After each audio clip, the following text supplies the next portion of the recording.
Coming up, we'll talk everything Eldora Million Night 1. We've got an Anthony Macri update, plus what's ahead tonight. Let's go.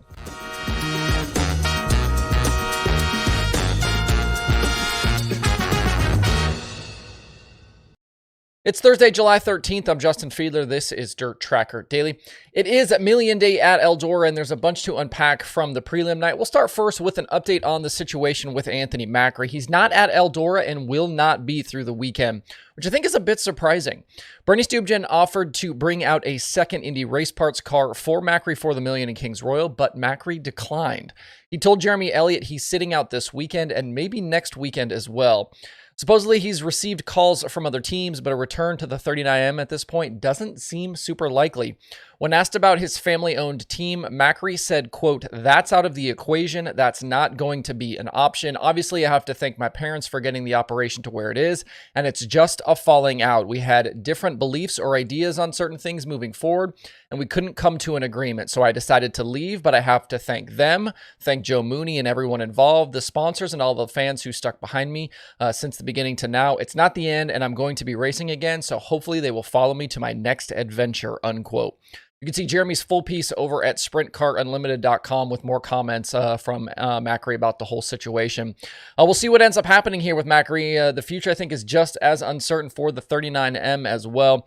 Dewease will be in it tonight, but we don't know about Friday and Saturday or going forward.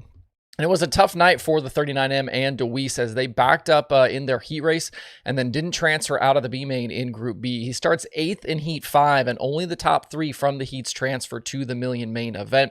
It's definitely going to be some work to do for that team. I'd say that Dewease was probably the biggest name not in a feature last night, and really the biggest surprise.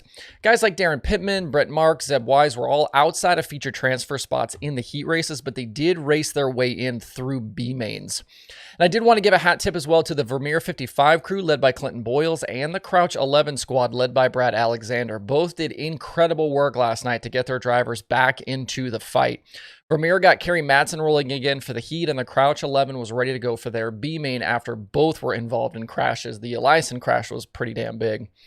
Another thing I was interested in last night was the atmosphere. I put the question out on Twitter and had some interesting responses about how last night compared to other shows at Eldora. I do think the Macri stuff sort of kind of hung over the early part of the day, but there was some tension last night. Flow Racing caught an animated situation between Tony Stewart and David Gravel's crew chief Cody Jacobs after that first Group B heat race. Jacobs clearly upset about something, possibly the situation with Tyler Courtney very nearly missing the scales, or maybe how things went in that heat and how David was raced. Tony did not back down an inch. Definitely tense moments there. I know last night was only a prelim and some of the responses on Twitter were mixed, but I'm sure it will continue to ramp up tonight. The 2 feature wins went to Brad Sweet and Rico Abreu. Sweet got around early leader Aaron Reitzel just before halfway and drove on to the $12,000 win. Reitzel and Kyle Larson were 2nd and 3rd. Brett Marks went 22nd to 6th, and Zeb Wise 24th to 9th. In feature 2, Shane Stewart was supposed to start on the pole, but his night was over before it even started. He had no brakes and a pool of fluid at his feet under pace laps, pulled in, done for the night. That bumped Brian Brown up a row, and he led early before Rico used a lap car as a pick on lap 10 and took over out front for good. Carson Macedo, David Gravel moved through the field to finish 2nd and 3rd.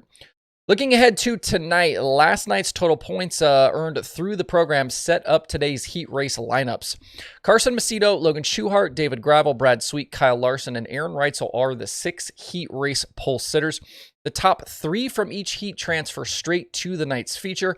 4 through 6 are in the B, and 7th on back head to one of 2 C mains. Top 2 from the C's go to the B, and top 6 from the B to the back of the feature. The heat winners will draw for spots 1 through 6 in the main event. Second place is in the heat for positions 7 through 12 in the main event, and third place is for positions 13 through 18. Then the rest of the field will be set by the B main cars. There will be a break in the 50-lap feature on or around lap 20. Drop me a comment and let me know if your win picks changed at all after what you saw on night 1. It sure seemed to me like the guys we thought would be fast were definitely the fast ones. Also, I'd be curious thoughts on the inverts. All of social media has kind of been ablaze today about how amazing the racing was with the inverts. And it seems like people are ready to start inverting literally every race ever. So let me know what you think about the inverts and how that could work maybe other places. The other racing from Wednesday night was the USAC Midgets at the Mitchell County Fairgrounds in Kansas. Bryant Wiedemann made a late move on Emerson Axum and led the final 2 laps en route to his first career series victory. Axum settled for second with Logan Seavey in third. Really good racing, and I thought Brian Holbert did a really nice job on the mic. Chet Christner is at Eldora for the Million, so Holbert was filling in for the call. It's not easy to step into a situation like that, but Holbert was well prepared and did not skip a beat. The series is off today before heading to Jefferson County on Friday and Saturday. Seavey still leads the USAC Midget standings with Wiedemann second and Jacob Denny in third. If you want some other racing to check out tonight, the Summer Nationals are headed to Butler Motor Speedway. This will be the first race of Week 5, and the whole Summer National season will end on Sunday at Wayne County. You can watch that one live over on Dirt Vision. Also, Mod Wars at Ogilvie gets going tonight for the USMTS competitors. 3,000 win tonight, 5,000 win Friday, 11,000 to win on Saturday. Rodney Sanders has stretched away in the championship a bit from Jake O'Neill and Jason Hughes at this moment. You can watch this one live on Racing Dirt. In some interesting crossover news from yesterday, it was announced that NASCAR Cup Series driver Ross Chastain will pilot a second Matt Shepard-owned entry in next week's Short Track Super Series event at the Utica Rome Speedway. It'll be the first time Chastain has driven a big block modified. He has done some super late model testing and a little bit of racing here. The Cup race that weekend is at Pocono, so Chastain won't be too far away, and he'll be getting in a car prepared by an incredibly potent team and driver. Should be interesting to watch that play out. Before we close out today, I wanted to run through the new podcast episodes this week. I normally do that on Wednesday, but I got caught up in all of the excitement yesterday doing 2 shows and forgot all about it. QuickTime has Alan DeHaye and Joey Saldana. Dirt Tracks and Rib Racks has Joey Amantia. All Gas No Brakes has Bobby Pierce. Hoagie's Garage has Justin Clark. Dunewich on Dirt has Chase Rodman. And there are new episodes of The Dirt Reporters, The Dirt Nerds, Dirt Track Confessions, and Dirt Track Weekly. To see all of the shows, all of the recent episodes, you can do that over at dirttracker.com/podcasts. That's it for today. Make sure to check out the streaming schedule over at dirttracker.com if you're looking for things to watch that maybe aren't the Eldora Million. You can also grab Dirt Tracker merch over at shop.dirttracker.com. If you haven't seen, I've gotten new stickers. I've got midget stickers.